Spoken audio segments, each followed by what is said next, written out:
Live from the Base Room Studio 3.0 in Seattle, Washington, this is the Podworms Spacecast. The Podworms are 7 lifelong friends who, just like Drake, make all of their money from streaming. Welcome to the podcast, or Spacecast. Either one. Hey everybody, welcome back to another episode of the Podworms Spacecast. So excited to have you on board for another episode. Let me introduce to you the gang that I'm joined with today. We have one half of the Deadly Brother duo, Kevin McCoy. Very nice. We have the bad boy of Shoreline. It's Phil Williams. Checking right in. We have our little buddy, Jim Charters. How everybody I'm doing tonight? And the DJ, producer, all-around great guy, Chase Golka. Hello. And I am the low-hanging fruit, Andrew Leclerc. We have a jam-packed show for you today. We are going to introduce here on episode, 97, our first ever Chase segment. Oh, wow. That he can tell his parents about. This is going to be the debut of Chase in Space. Yeah. Nice. We're going to chat about how I attempted to follow Kevin's healthy weekend regimen. Oh. And we're going to end with we're going to end with Jim's titillating titles. I'm going to titillate you. Goddamn right. So stay tuned. Before we get into that, I have an interesting confession to make that I'm not super proud of, and I don't know how to feel about it, but I figured this is a good place This is the right place. Is this an Andrew apologizes or? This is not an Andrew apologize. This is an Andrew, well, you'll see. You'll see. Is this a shame story? No, it's so I have always prided myself. I'm a 27-year-old man, and I have prided myself on being coffeeless, where Right. it's something that I don't necessarily flaunt or lord over people, but it's something I kind of do, where people will say, "Oh, I'm such a zombie, don't talk to me until I've had my coffee." And I'm like, man, I just wake up, I grab like some water, and I'm on my way. And it's been kind of a point of pride in my life where everybody else who's drinking coffee is kind of a pathetic peon in my eyes. You're falling in the exact same category as the opposite side of that coin. Don't talk to me without my coffee, or the you won't believe how little sleep I got last night. Yeah, right. I mean, both sides are pretty obnoxious. It's mostly like, who gives a fuck? Right. Like, drink your coffee, don't drink your coffee. At least you're not vocal about it. Right. So I'll give you points for that. Yeah. I've never noticed it. Yeah, he's only vocal when we were at brunch and the water's not there. He doesn't care about whether the coffee's there. That's right. Just the water. Because that's what he drinks in the morning. Right. It's only in the appropriate situations I get to kind of exhibit this behavior. Couldn't care less about us getting coffee. Just need that water. Right. It's funny to say the appropriate situations. I'm curious what you think is an inappropriate morning beverage. Well, no, I'm saying that I wouldn't just at 2 p.m. barge into somebody's office and say, "Hey, you guys drinking coffee in here?" I'm not. Ha. Later, guys. And then leave, It's only when somebody says, "Oh, hey, you want some coffee? We're making a coffee run at Starbucks." And I say, "Oh, no, it's okay. I don't drink coffee." And they're like, "What? You don't drink coffee?" And I'm like, "Yeah, don't really need it." So how do you manage like staying up? Like if you stay up later than usual, let's say, how do you manage getting up in the morning without feeling like super, super groggy then? Well, so I always kind of hypothesize that it's because I don't have that dependency or that expectancy to have the caffeine injection that my body just kind of wakes itself up more like naturally. Yeah. And so it's more of like a slow entry than most people probably who like down some coffee before they hit the road and they're probably already like kind of jazzed. Is that I'm like waking up more slowly, but I don't have that real like roller coaster of energy. I have that too because I don't generally drink coffee either. Yeah, I don't drink coffee either, but I think, do you sleep all the way through the night, or are you like partition? I'm not partitioned, but like segmented sleeper. An apartheid sleeper? Yeah, an apartheid. I think if it was just me by myself, yes. Like when I was in California, every night was dead asleep. But at home, I have girlfriend and dog and other things like whatever else is in the neighborhood banging around making noise. And so I think most nights I wake up at least once, but not like stay up. I wake up, go back to sleep right away. I think generally I sleep pretty well. I think for me, part of the reason I don't drink coffee is that I wake up like 3 or 4 times a night. So I usually wake up like an hour before my alarm already. And so I just have that lovely hour of just laying in bed. So you don't really need coffee at that point. But No. Yeah, right. So the way I kind of work it is that I maximize the sleep because I take maybe 25 minutes to get ready and then I'm out the door. Like some people have their they sit down, read the newspaper, watch some TV, check the internet, have their morning time. Like the people who come into the office at 10 o'clock, 10:30, they've had their morning time. I'm just kind of cutting straight to the chase, from the bed to the office quickly as possible. But what I was finding is that, so I think I mentioned on a few episodes ago that my shift, my schedule I work, I do a little bit earlier. I like to be home a little bit earlier. And so I get into the office at 7, which means I'm waking up around 5:45, which isn't incredibly early, but I don't go to bed that early either. So I'm actually still getting probably 6.5 hours of sleep most nights, which is for me pretty much fine. But I was finding that because I'm at this new job, I'm doing a lot of new stuff. I'm like taxing my brain a lot. I get more tired in the middle of the day, like brain tired, where I'm just sitting at my desk and my eyes are shutting and I'm kind of doing that micro sleep where it feels like you might have been asleep for 10 minutes or half a second, but you can't quite tell. And I'm like, man, I want it to come off where I'm just already dozing on the job. I got to do something about this. And so I'm like, maybe I should try coffee. And so it's been this kind of, I haven't been shameful about it, but there's been part of me where I'm like, I'm kind of accepting defeat here. Is I'm just becoming a normie like the rest of the population. I don't have some like superhuman blood. Yeah. I'm a normie. You're not a psychomaniac anymore. Coffee tastes good though. Well, so I've been experimenting. We have a machine in the office. We don't have a coffee pot, thankfully. We have like one of those essentially soda fountains, but for coffee. Oh, right. And so you get to click on the different thing. And so I've been kind of easing my way in. We have like a mochaccino, which I think has like Oh my God. some chocolate flavor in it. Yeah. some chocolate. It's a milkshake. Yeah. Is it one of those all-in-one machines? So you get that nice powdery milk in there that's like mixed with water and then your chocolate flavor and then a little bit of coffee. I haven't had many like milk-based drinks, so I can't quite say that. But and I have nothing to compare it to either. Right. But so I think most days now I've had a cup of coffee in the morning. I've been experimenting with different things, and some I've liked more than others. Like the straight coffee, I can't do. It's still too like nasty for my sensibilities. But I have noticed that it does help me stay awake. I feel kind of supercharged, but I also get that weird kind of shaky, like too charged feeling. Oh Yeah. It makes me sweat, and feel uncomfortable. Like if I had 2 glasses of coffee, I could just hold out my left arm and feel my heartbeat. You might be having a heart attack. Like I literally can feel my heartbeat without moving or trying to feel a pulse when I have coffee. Kevin goes to the doctor after having a couple cups of coffee, and the doctor's like, "You're having a heart attack right now." He's like, "No, I said coffee." He's like, "No, you're having a heart attack." Well, and that's why I just haven't done it because it just makes me feel icky. Yeah. Might I offer an audible, which I do now, is green tea. Because I like having something hot in the morning, but I don't like coffee because A, black coffee tastes like garbage, and B, I get the same like cracked out feeling. Yeah. Green tea's a little bit more mild. Check it out. Well, and because the machine has espresso and it has regular coffee, and I've been trying between the two, and I don't know if there's a big difference, but the feeling I get when I'm too amped up reminds me of a few years ago, probably closer to 8 years ago now.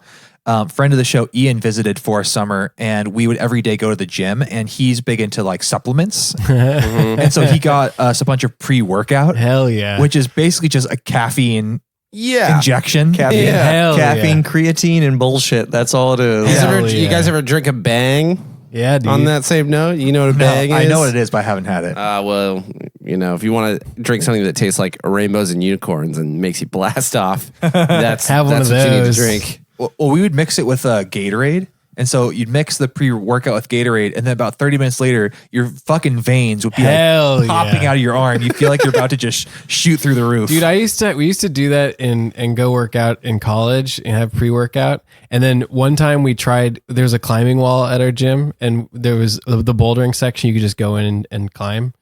And we did pre-workout and then went and climbed, and all of us were super great until we got to the point where we couldn't feel our muscles were giving out. And so we like get like halfway up and like be like trying these insane jumps and stuff and be like, oh, I can't feel my hands because they're not working anymore, but the pre-workout is letting me do this. Yeah. It got dangerous. It's like why pain is a thing that exists and why it's good. It's so you know when you're in danger. Yeah. It's that too much pre-workout and you're just... What kind of pre-workout were you doing? Mine, because I used to do pre-workout like every day, like for like 2 years. And I never had anything like that happen. Oh, you got the wrong pre-workout. Not enough. guy It then. would make me feel super itchy. Like if I took pre-workout and like it took a little bit longer to like, because I would generally take it and then drive to the gym because it takes a while to kick in. But like if there was like traffic or something like that, I would start feeling itchy until like it would all go into my muscles. So I got a pump. I got my pump. You got the wrong pre-workout guy. You need to find like a guy in an alley, better and a guy in an pre-workout. alley that yeah, I don't know. I my gives it to you in like a Ziploc baggie. fair enough. I haven't tried that one. No. Well, you're not doing it right then. Yeah. So I'm still definitely in the middle of my experimentation here, but I can say that I've had some good experiences with the coffee. I've had some bad experiences with the coffee. I'm trying to figure out what works best without, I got to wean myself back onto a human drink because if I find myself liking coffee, I'm not gonna be able to find the magic machine, everywhere. So I have to be able to drink pedestrian coffee from That's true. a coffee pot, but we'll see. We'll see what happens. I can sympathize with you because I've switched jobs as well, and now that I drive more, I have to have coffee before I get in the car, or else I'll cause an accident on the way to work. Right, Because yeah. I'll get so sleepy. So that's the one time I Yep. drink coffee. Like I'm willing to like be uncomfortable and feel awful. Otherwise I was waiting to get to work and being like, oh, I'm on the bus or whatever. It doesn't really matter. And then I get to work and actually start the day that way. For me, it's like when I'm driving to Portland in the morning Oh boy. and I'm just like tired, or even home where you're just like falling asleep. When you're going to see the Crazy Eights. the odd eight, The odd eights at the open mic night. Yeah. Yeah, you gotta listen back last Yeah, episode, my- Jim. All right. Okay, so this is a big moment for us. We have a man who's contributed much to the show with his quips and infectious laugh, Yeah. but not much in the way of pre-planned segments or content. I mean, Kind of just here. he's here. He's reliable. Yeah. If I was making, Ew. if I had a He's radio a producer. he's a producer. He doesn't produce this show. Yeah, exactly. Yeah, don't get it confused. We have no producer on this show. You might have guessed that. Yeah. But Chase is bringing us a new segment, which we hope to have as a recurring segment. This is Chase in Space. Yeah, welcome to Chase in Space, at least the first iteration. I was gonna wait until episode 100 actually to do this, Dang. but I got a little bug, caught a little content bug, so I had to do it today.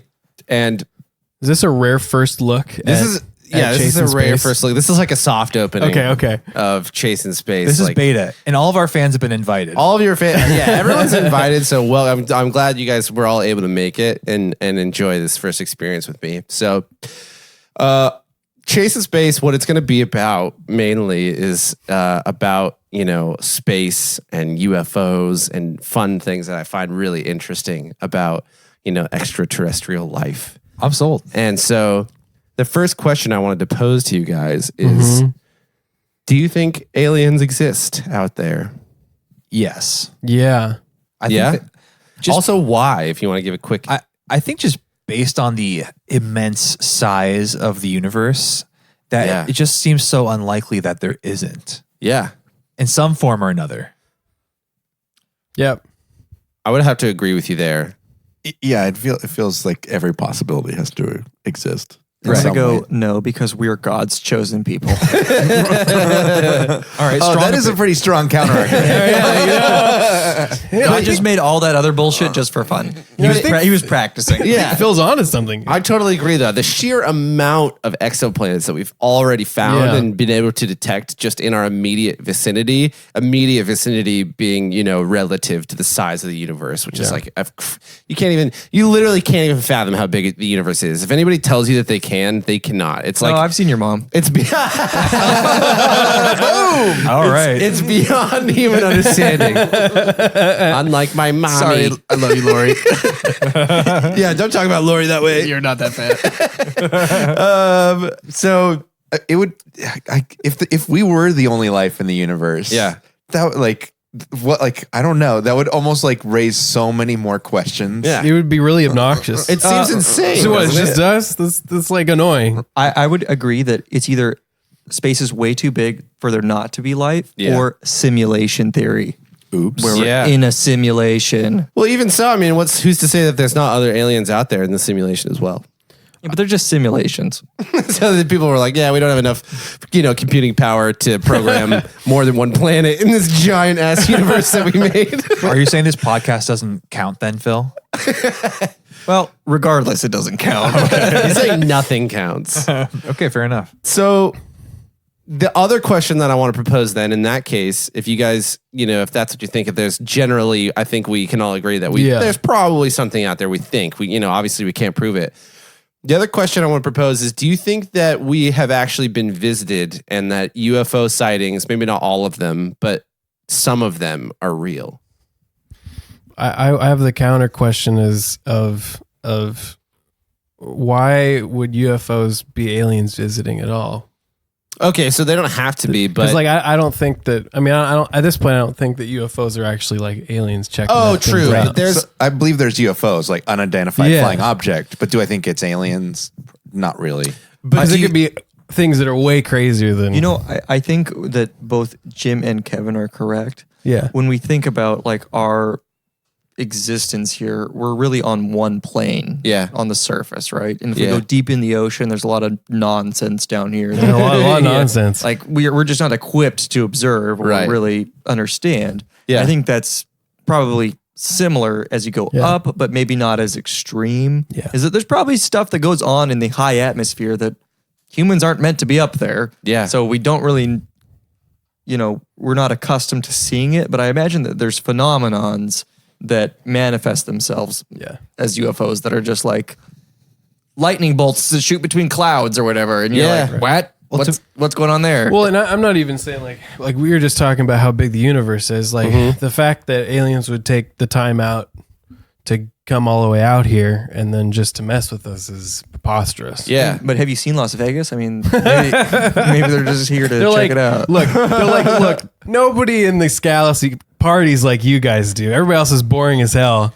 You guys have Vegas. Those aliens are up there like, Jesus Christ, you guys are nuts. This is like spring break on Glorbotron 6. Yeah. Yeah. So it's interesting. time. It's interesting because this is something I actually wanted to touch on because it seems like a lot of people generally think that aliens are out there, but Yeah. it seems like generally people don't think that they're anywhere close at all. Yeah. Which I think is very interesting because if you think about the lifespan of the universe and other, societies or other, life forms out there and how, potentially early they could have been developing versus us and how crazy their technology might be. You think of the kind of the levels of civilization, like could be like a tiny little ant hill and aliens come by and they could observe us. But like, just like if you were a person going and you see an anthill, Yeah. you're like, oh, look at this anthill. Like, I'm not really going to do anything to it because these are tiny little ants. Like, who gives a shit? They're tiny little ants. But I'm going to just, take a peek and look at it. But it's interesting to think about that because if you think of the other way around, like we could have been visited by that, but we have no clue. Zero that we concept of what did. that looks like either. So even though maybe UFOs are just exactly that, they're just unidentified. Maybe there's something normal, right? And there could be other, names for it and that sort of thing. I think potentially there's a possibility for sure that one of those was real or there's something Right. to that. There could be. Now, who's to say that our existence isn't the result of an alien visit? Like some aliens came to our planet they squirted some alien jizz on the planet, and But out they- we they came. saw some- Did you watch Prometheus? They saw some. You know that, Kevin. I don't watch movies. They saw some sexy monkeys and were like, "What's going on here?" Interestingly all enough, right. that is totally the plot of one of the episodes of Star Trek: Next Generation in the first Wait, that season. aliens came and jizzed on a planet. They and people came out. and they left their DNA across. They spread their DNA across all these planets, and everybody has DNA that is has little like code in it. Oh, And when you assemble the wild. DNA, it creates a computer program and it creates a little map.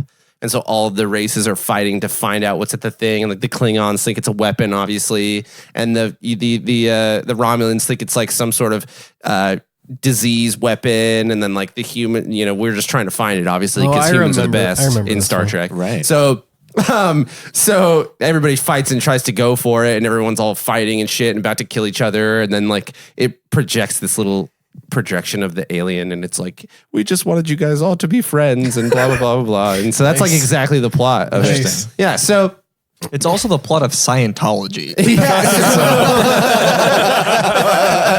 the writer of that episode was a known Scientologist. So shit like that just gets me thinking, and I just love it. I love everything about UFOs and just like the whole idea behind them. And obviously there's people that are out there that are just complete wackos talking about UFOs. But sometimes there's certain instances that make you think a little bit, which brings me to the main subject of Chase in Space today, which is a gentleman named Bob Lazar. Do you guys know who Bob Lazar is? Unfamiliar. Lasers. Bob Lazar. I'll give you a little. He claims to be like a part of the government. Yeah. Like high level clearance. And then like he like leaves He's it and a- he's a whistleblower. Doesn't claim to. He has government clearance. Yeah, There And are he- documents. Bob and he- Lazar was. and he did He actually was a high level. and he was actually a scientist in New Mexico at Alamogordo. That's at least as far as we can take that. All I know is I've heard there was some documentary that was pretty soft hitting about just Yeah. like how great he is. More. Yeah. So there's a documentary out, and it's on Netflix actually. So you could go watch it if you want to. I'm planning on watching it soon. I haven't actually seen it yet, but I've done other research on Bob Lazar because I feel like it's really interesting. And he this is one of the more I want to say credible, but I don't know if that's the right word. One of the more credible UFO sightings out there. This isn't like, people, hicks in the country who like see lights in the sky and like think they see something and take a video with their cell phone or something like that. So in 1989, the first like appearance to the public was he showed up on TV in Nevada, a Las Vegas station called KLAS, and he had a pseudonym and his face was covered and everything.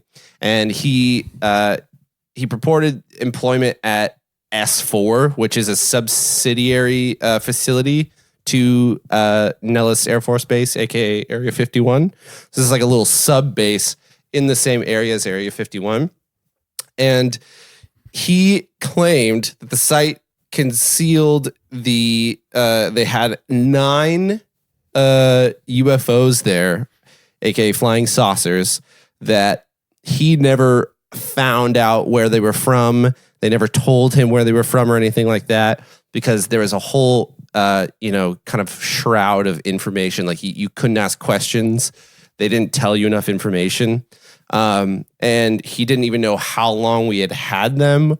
But one of the things that was interesting was that he only got to work with one other person on one of the saucers, and they didn't let people collaborate because they didn't want collaboration and people exchanging ideas and stuff like that happening. So you could only work with one other person. So he's with this other dude, and he's there working on this thing, and they find these flying saucers have this reactor in them, and each one has a different kind of looking reactor, but they all generally do the same thing, which is they can create gravity, which is insane because there's no creation of gravity. We only in 2016 figured out that gravitational waves actually exist. And before that, people had ideas about it. But back in like the 80s, people thought gravity was created by graviton particles. Everybody thought it was like little particles flying around, which is not true at all. So he's claiming back in the 80s that there's this reactor device that powers these things, and the reactors run off of and basically you can't, like, when you turn it on, you can't touch it. You can get as close as you want, like two magnets, but they push away. So it's almost like an anti-gravity machine, basically. And so he is working on this thing. And the other interesting part about it was that he claimed that it was fueled by an element 115, which wasn't even discovered at the time. It hadn't been created yet or even hypothesized, which later it was found out to actually exist, which is like, and they were able to like create it and make it last for like, 0.2 seconds or something like that. And so that is one of the main claims as well, is that it was this piece of like metal was stable version of that. And so it's nothing that existed before. We still can't even make a stable version of it to this day. And so he claimed it was running off of that. And so basically, another thing that he did was apparently they gave him documents like in his onboarding procedure when he's talking to these people. And he said that what they would do is they would put in kind of outlandish things in these little documents that were about the stuff that he was going to study. And just to kind of like test people on how well they reserved the information and stuff like that. So he read some pretty outlandish things, and at first he thought it was all bullshit, right? And he was like, this isn't real, and he thinks it was just part of some sort of test or whatever. Next thing you know, he is entering into a hangar bay in a different way that he enters this building normally, and there's a saucer in it, and he goes, and he thought it was like, oh, it had a little American flag on it, and he goes, oh, this is just what everybody thinks is a UFO. Really, it's just like some sort of thing that we're building, like some top secret thing. Because Bob Lazar's deal is he's a master of physics, and also he like turned a Honda. He put a jet plane engine into a Honda. I forgot about for that. some reason, and that's kind of like one of the reasons that he thought he got noticed by these people. That qualifies him. Yeah, exactly right. Like, yo, dog, you put that Honda, you put that jet engine, that Honda. Yeah. Here's an invite to Area 51. Here's the Come out here and UFOs. work for us. Isn't there like a Darwin Award for someone who put a jet engine? On another car, yeah. I remember that one. Oh, well, there you go. Both sides of the spectrum then. And he said that he would drive before this. He would drive that thing to work every day. Like it was his actual car that he would drive to I work. think somebody put a rocket he's engine losing on a car, credibility by the and they minute. went out in the desert and they smashed into a cliff or something. Like they like turned their car on and then smashed into the side of the mountain like Yeah. 1,000 miles away, like Yeah. 30 seconds later. So it was something I insane. think it was like a rocket Damn. engine or something crazy. That was So- a good Darwin one. I missed those. That's crazy. So, basically he's working on this thing, and there's some juicy backstory that I think is really interesting about Bob Lazar and his life and coming out and actually making the decision to put this information out in the public. And that was in the beginning when he got hired there, he signed away a lot of his privacy rights. Like they would be able to monitor his phone. They would be able to, follow him if they wanted. They would be able to do all this stuff to like make sure that he's going okay. And one of the things he said was that they would also make sure like everything is going okay at home, and like making sure that you weren't going to do anything crazy based off of relationships that you had and that sort of thing, which is why they wanted to monitor you. And so he is working this job that he can't tell his wife about at all. And he's doing these crazy hours. They're like telling him to get to the airport at 11 p.m. to go into work and stuff like that. And he's working these crazy hours. And so his wife thinks that he's cheating on her. And so he is going to work and doing all of this. And later on, these people that are listening to his phone realize that she is actually cheating on him with some other dude, right? Oh, damn. Probably because she thought that he was cheating on her. Yeah. And so Honestly, she was probably right. Like, yeah, honey, I got a thing at 11 p.m. at the UFO base. Well, Every the night. thing is, though, he did work there. I mean, you could go look this shit up. He did actually work there. Like, this is actually shit. That was the most ridiculous part of the story, is him just basically being like, well, I didn't get to drive there. I had to go to the airport and get on a plane. Yeah, they would take planes and they would they'd land. fly me, halfway across the state of Nevada to one other location, then you have to get on a bus to go to another location, and then you'd What I would Yeah. imagine is probably more feasible is that he had a really creative prostitute. She must have been like an accountant before, and she had all these dummy corporations. Shell And companies. She's billing him through like Alaska Airlines. But Yeah. really, it's a blowjob and not a flight from Reno to Area 51. right. Take the window seat. Yeah. Well, I don't get it. I'm either. So after the government is listening into these phone calls, they realize that she's cheating on him because they are listening to her phone calls too. And so they have all these transcripts of her talking to her lover or whatever. And so what they start doing is they start following Bob around because they want to make sure that he's not going to do anything rash because they don't know if he knows or if he's going to find out. And like, you know, you can have crazy people who are going to do something crazy when they know all this shit about UFOs. They've seen UFOs. He's been working on them for a really long time.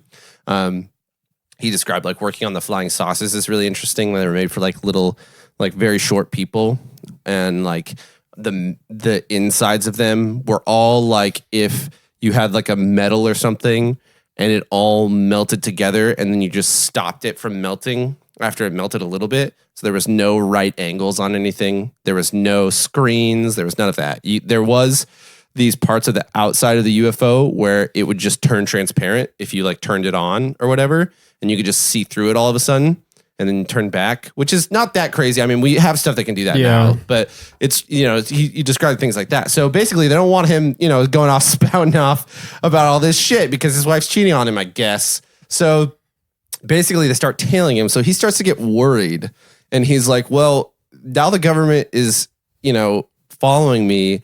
You know, what do? I don't know what's going to go on. So what he decides to do is get some of his closest friends together and actually tell them what he's been doing. And he tells them about all this stuff, and he tells them what he's been working on, because his job was mainly to reverse engineer the flying saucers so they could like build more and that sort of thing. Because these are really precious pieces of items. So they would only take him out for like little tiny little runs here and there. So, not to stop you, but Yeah, for no, go. clarification, they didn't tell him that his wife was cheating on him? No, they did not tell him this. Oh, well, there must have been major gossip at So the he- listening post. So he didn't. So he didn't know. I about love my this. job. He didn't know about this. Oh my God. Debbie Lazar, what a slut. This guy like takes off his headphones, he elbows the other guy. He's like, "Hey, listen to this." Turn that up. Can you believe what Debbie Lazar's into these days? She's cheating. Feet of all things. Ugh. This makes the 2 years we listened to the Robinsons worth it now. So he doesn't know that this is happening, but what he does know is, so he's telling his friends about it, and he said that on Wednesdays when traffic was the lowest in the highway that was near Area 51, and mind you, this is before the government did a big land grab and pushed the fences way out for Area 51 so nobody could go. This was before that. So this is, people can get up close. And they would do these things called high performance tests on these saucers. They didn't know who was in them or who was flying them, but they did know that they were being communicated with. Like, just, you could just communicate with somebody via radio, which is crazy because by all means, these things defy all science that he knew of. Like, if they had this sort of field around them, like a heart-shaped field that would be created around them when they got turned on, to the point where if you were under one, if you looked up, you wouldn't be able to see it because the light is bending around it. But you could see it like, you know, from the sides and stuff like that. Yeah, that's It just what's depends on the bizarre is angle that like, you're at. if that's the case, how the heck would they be able to communicate with radio Right. inside a gravitational? So he's like, there's envelope clearly like that? there's clearly somebody driving this thing, but they're just using a regular radio. He saw the frequency that they were using, and somebody's clearly doing this. And he said that this person, whoever they were, they would have to sit like on the floor, like not even in one of the chairs, because the chairs are so small that were inside the UFO. So on a Wednesday, he takes all of his friends up to the mountains, and this was when they were doing their high performance tests, and that means taking it more than like 10 feet off the ground and like making it do these crazy maneuvers and like testing it out. But they wouldn't go anywhere from like just around the base, because like I said, these are very precious objects, clearly for the government. So he goes up there. He shows all of his friends this, and you can see like in these, basically they all saw it, and they were like, "Holy shit, this is like a thing! Like there's actually something flying around up there, and it's insane. It's something I've never seen before." And so they keep doing this, and they go up again, and then they start to film it because they want to get it on camera. Because one of his friends was like, just in case something happens, and we want to be able to have this on camera. So they start to film it. And these people to this day still will tell you that they saw it there. And so all these people actually believe that they saw it and he was there with him. And so they start to film it. And he said that they started to get a little bit reckless about how they were going up there. And like one of the times that they were up there, like they like brought an RV and they were like hanging out, and like filming it and stuff. Throwing some brews back with like I just imagine them with like a barbecue and just so they're hanging on this top of this Nevada, this mountain, watching this thing fly around, and all of a sudden like they were just talking about something, and they saw something like kind of like a little green light in the distance, and this is like in the mountain level. And when they saw it like drop on the ground and kind of roll towards them, and he said it was pitch black because they're in the middle of the fucking desert on a mountain. And it turns out to be a nighttime scope from these government people. And then all of a sudden they turn their lights on the car, and there's all these agents there. They're watching them film and watching all this shit happen. So he gets caught red-handed, like being there and like filming it and all that stuff. And so the next thing they do is they call him in the next day, and they take him into the room, and they're like, "You clearly fucked up, obviously. Like, what, like we've talked about this. You signed all this stuff." And that's when they show him the transcripts and the recordings of his wife talking to this other dude. Damn. And they're like, your wife is cheating on you and all this other stuff.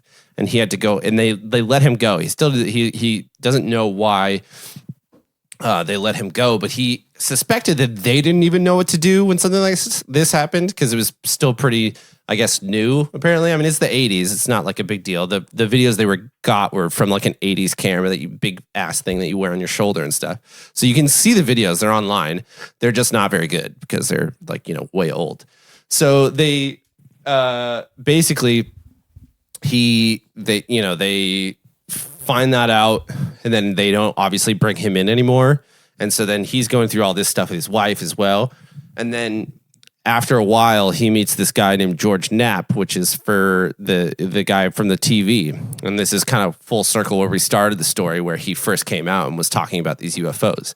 And George Knapp and his friends convince him to go, and tell the world about these UFOs. And so he does, after being super reluctant to do so. He really didn't want to do it. And it's interesting listening to interviews of him talk about it. Like this guy is very tired of talking about this shit. Like he does really not want to talk about it with anybody. It's a big deal if he actually does talk to anybody, which is why like 2018 last year when he went on Joe Rogan Experience, it was such a big deal. And it kind of reinvigorated his story a little bit. And also the documentary, obviously. But so he goes on, and they post this video because he was thinking in the end, like, it's a crime. He says this, it's a crime that the government isn't telling this to people, that we have this stuff. And it's interesting because another question I wanted to propose to y'all is, if we do have this, say it's real, say we do have this information, we do have these things. Some of them were proposed to be like ancient, things that they excavated that were extremely old, that the government has held for that long, some of these UFOs. So that's another interesting thing. If we do have all this stuff, why do you think that the government wouldn't tell us? Oh man, I feel there's a million reasons why they wouldn't tell. Yeah, I mean, like, what's your top 2 reasons you think? Well, I think people would freak out. People would be scared, and then people would probably be more inquisitive or demand more information. Yeah, and that just kind of starts this precedent of sharing that kind of stuff. That's Andrew's right on the money, and then also the same way it's like this classic Cold War, like, all right, we have all of this technology. It's way more advanced than the Russians. Yeah. We're going to keep this as under wraps as far as possible, not let anybody know that we have it. It's interesting that you bring up the Russians because Bob also talks about how one of the other groups, like one of the other pairs working on one of the other saucers, apparently made a giant discovery one day. And there was a little bit of collaboration going on with Russian and German scientists back then. And his partner would call them, he'd be like the commies that they were working with. And they apparently made a huge discovery. And then after that, there was no more Russian, German scientists there at all. Like they wouldn't let anybody in. So it's interesting to think about because one of the other ideas is that if we do have this kind of technology, you definitely don't want anybody else to get that. Because if you have ships and actual shielding that you can figure out, like literal shields and this crazy stuff that you can't see, like you can force anybody to do what you want. So that's one of the other reasons I think that it doesn't get out there is Cold War. Yeah, Cold War I think idea. the other thing to consider is like, if they don't know how any of it works at all, then there's definitely no reason they're going to tell anybody. Yeah. But if they're flying them around, they have to know something. So I know how they fly, yeah. But like, as you could fly something around, but you might not know why it's flying. Yeah, that's another thing. So how would you know you're not going to run out of gas?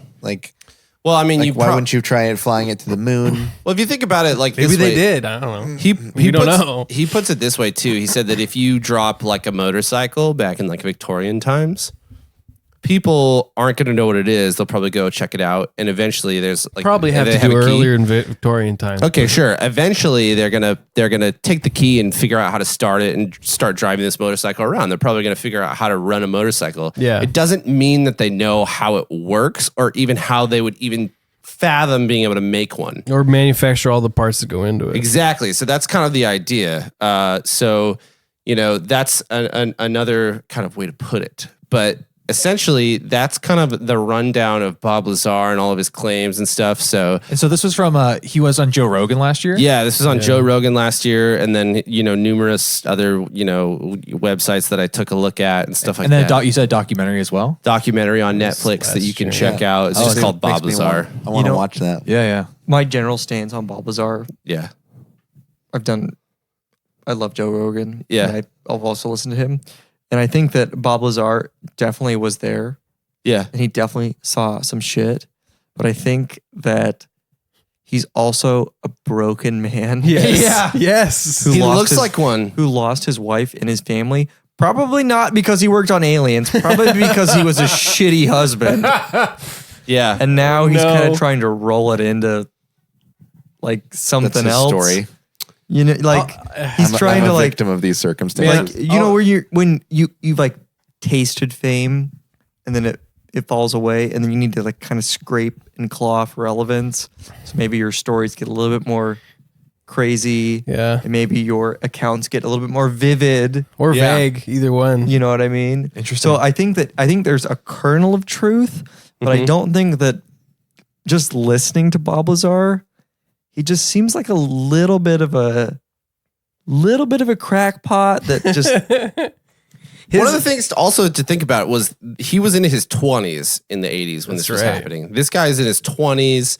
He's, he's our age, if not younger, and he's out there doing this because he's a master of physics.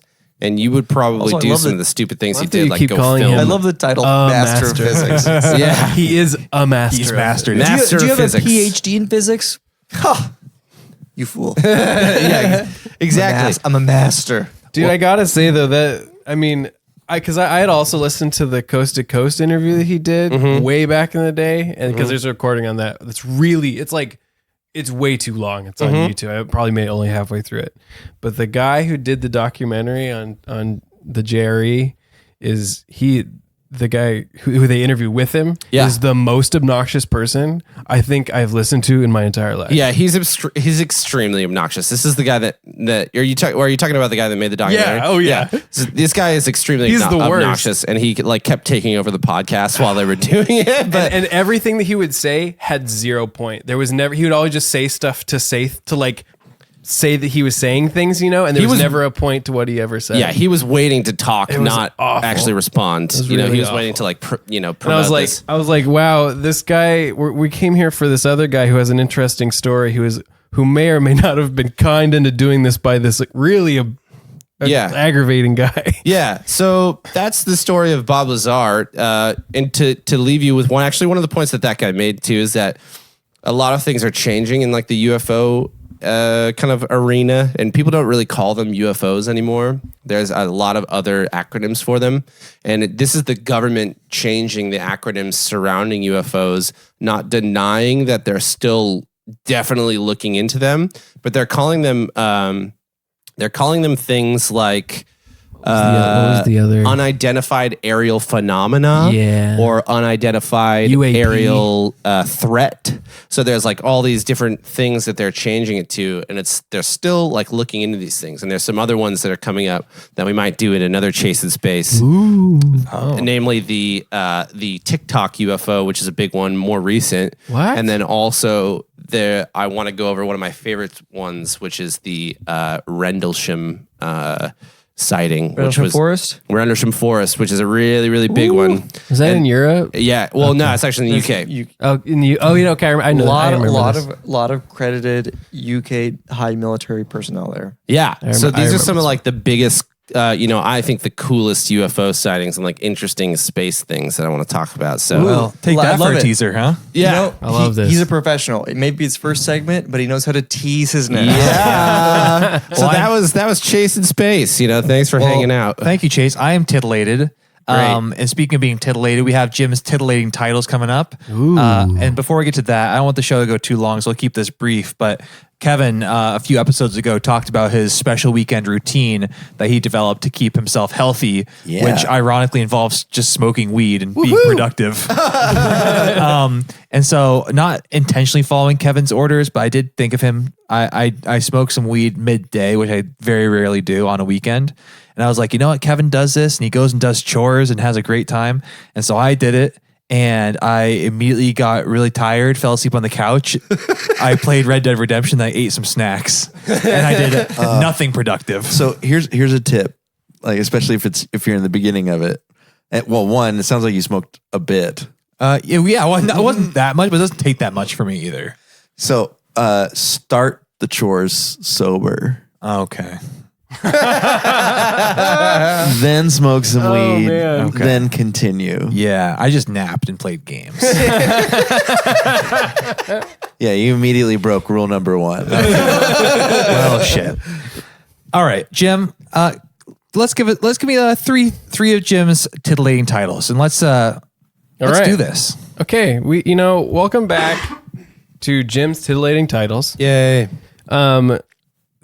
As always, these movies that I'm going to give you the titles of, and you're going to tell me what the plots of them are, and then I will tell you what the tagline is. And these are real movies. And these are real movies that are in theaters now or coming soon. Good. They're in America specifically. Oh, good. Yeah. So the first title that we have is called The Last Full Measure. Okay. Sounds like a music. Oh, Phil's locked in. It does sound like a music thing. The last full measure is the remember the X-Men movie that had an aging Wolverine and decrepit Logan? Logan. Yeah. Thank you.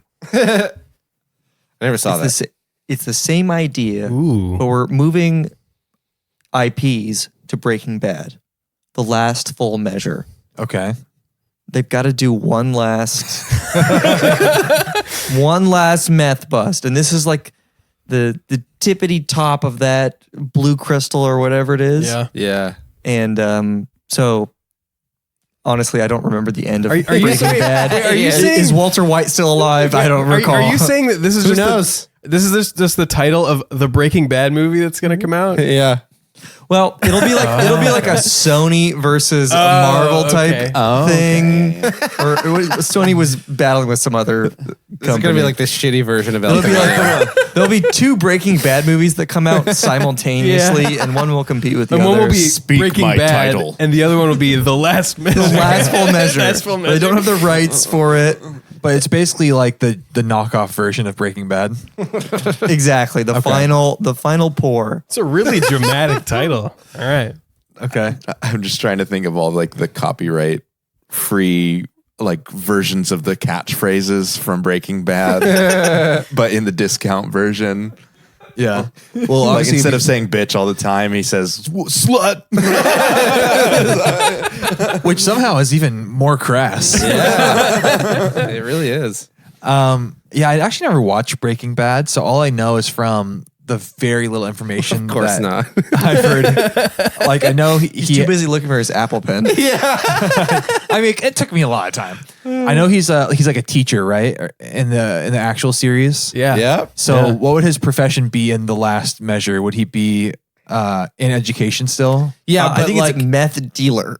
I would his say profession. I would say he's in education, but like it's like underground education. He's teaching other people how to make meth. Whoa. Oh, I see. Wait, in The Last Measure or the real show? In The Last Measure. Oh, okay. Like he's I'm not spoiling it, because he's like come out of retirement. One last big score. Exactly. He's got to help all these other people who are also, science high school teachers get money for their families. You know, I like this.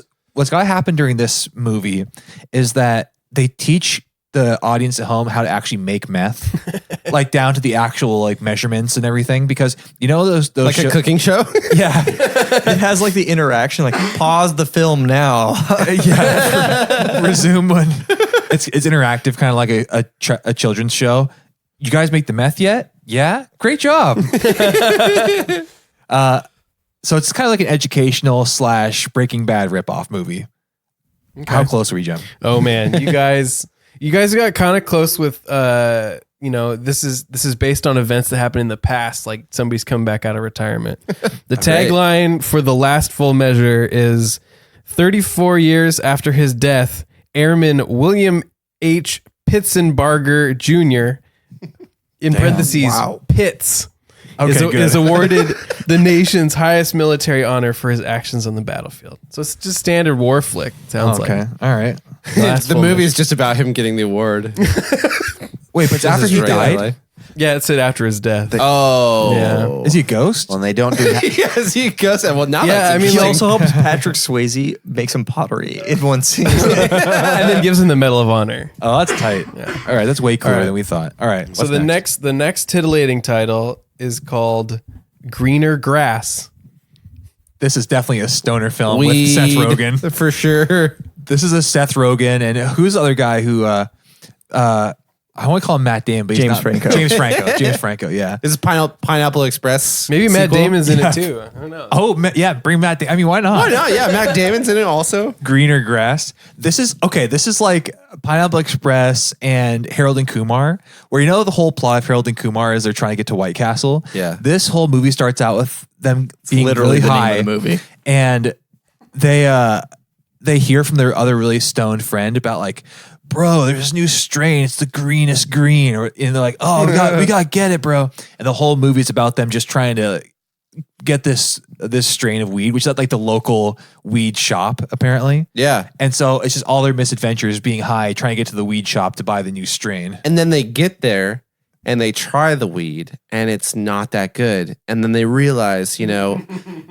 it's just It was that their friendship that they enjoyed. Yeah, Not and- getting high. and the grass is always greener on the other side. Oh, damn. So it's a really Greener big grass. It's a major pitfall of their whole adventure. Can I throw a curveball into the mix? Yeah. This is a sequel to The Green Mile. Oh, wow. Okay, can you catch us up on what the plot of the Green Mile was? So Tom Hanks is in Well, there? The Green Mile's pretty depressing. It's about death row. Oh, nice. I actually still haven't seen That plot of that movie is bananas. it's- Also, I've there's heard no it's use good. bringing it.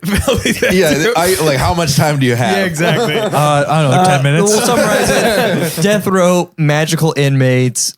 They get out and they realize, you know what? No, 10 times. I'm not going to unplug my ears. And they realize, you know what? Life was better back on the row. Greener grass. Greener All right. grass. All right, Chase, you're good. All right, good.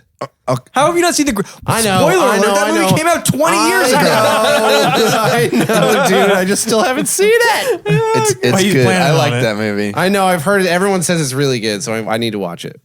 Yeah, it's like a fairy tale in prison. I'll put it on my list. Put it on the list. Real crowd pleaser. Jim, how close were we? Oh man, you guys were not close at all.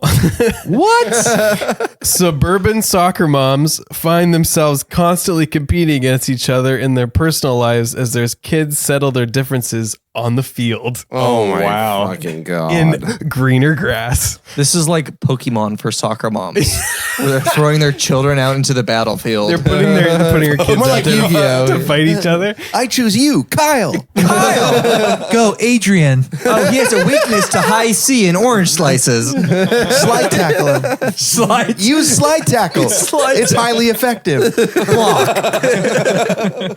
I would watch Tristan that used- version of this movie for Tristan sure. used substitution. Tristan. Aiden. Hey, Jaden. All right, Jim. You know what's- that kid is a deficient for mud or something like that. He's like afraid. Oh yeah. Like they all have like different element He's a weak- types. Wait, use peanut butter. He has peanut allergies. It's super effective. It's super effective. Wait, a little bit too effective. Oh god. Wow. I All would right. watch that. Yeah. Okay, so this next one is called Loot Case. Loot case. Case. One Luke Cage, word, which Luke Cage. is a spin-off of the Netflix series Luke Cage. It's a spin-off of that. It's the Hulu original. They bought the rights from Netflix for Luke Cage just to do a spin-off. You've seen a cage of Luke. Now it's time for a case of loot. Well, the first thing I went to in my mind is the Loot Crate. You guys know that monthly subscription box? Yes. Loot Crate Or just like a Loot is Crate in a defunct game. right now. Yeah, they're out of business. What? Loot Crate's bankrupt. I had no You idea. don't read the Wall Street Journal? Not often. Surprising. Wait, this is like a recent development? Within the last like 2 months. Wow. Wow. Yeah, they ran out of money. Loot Crate went out. Big surprise. Wow. Nobody wants shitty figurines of Captain Marvel. Every month? fucking do. Yeah. Well, so, okay. Well, maybe is this movie, I mean, it's only been 2 months, but could this movie be chronicling the downfall of the Loot Crate company? Oh shit. Maybe it could be like a Wolf of Wall Street or like a Moneyball. Or kinda- like Smartest Man in the Room, that Enron documentary. Yeah. okay. Yeah. That actually, I haven't seen that. Is that interesting? Yeah, it's If really you've never seen interesting. Smartest Man in the Room, definitely watch it. It's really good. Oh, cool. I want to watch I that haven't too. seen it. Well, Enron I was. haven't seen it either. What was the just deal been with Enron? But without getting too long winded, It what was basically a Enron- pyramid scheme sort of company. Yeah, Enron was selling energy futures as well as they owned a lot of. Well, we'll solidify it right now. Essentially, their biggest crime was they were able to like restrict power. There was a California power crisis in the early 2000s, and literally the salesman had the ability to like restrict power and be like, yeah, let's divert power from Oklahoma, like these big power plants. They divert it elsewhere in the country, and then say there was a shortage, charge people in California way higher, all sorts of nonsense. Yeah. Wow, those dicks. And so this movie follows the CEO, I'm guessing. It follows pretty much everybody in the company, a lot of people in the company, and then how it all fell apart. Well, exactly. They're moving their like I watched it a lot. influence more or less throughout there to inflate their global like valuation. But realistically, they didn't have as much influence as they were reporting through their like end of the year There's a lot documentation. of cookbooks there. Since they were moving it all the way around through different markets, they'd be able to say like, we're X strength in this market, that market, that market. When really they only had one, if you think about it, like a bubble of like capital that they were just moving around. yeah. Oh, And then they interesting. realized like, oh fuck, Enron is not worth 10 billion. It's worth like 1 million. Wow, those fucks. And then it fell apart. Oh, interesting. Well, I'm going to add that to my watch list right behind the Green Mile.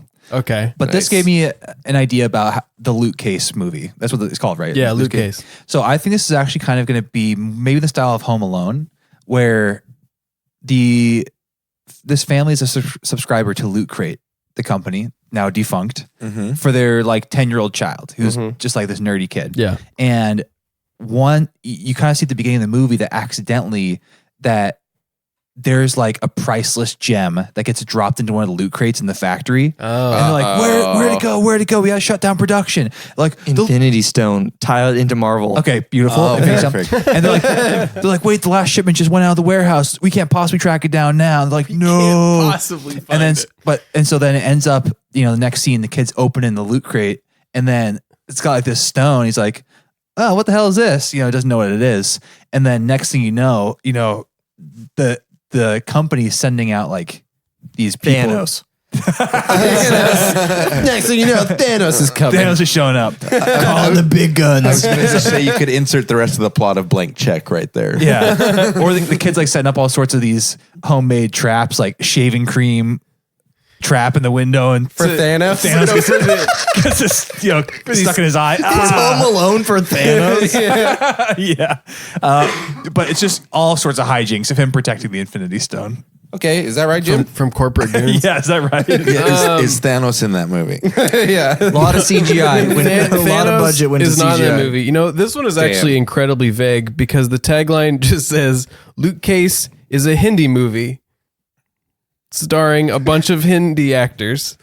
And then it says it is a drama directed by Rajesh Krishnan.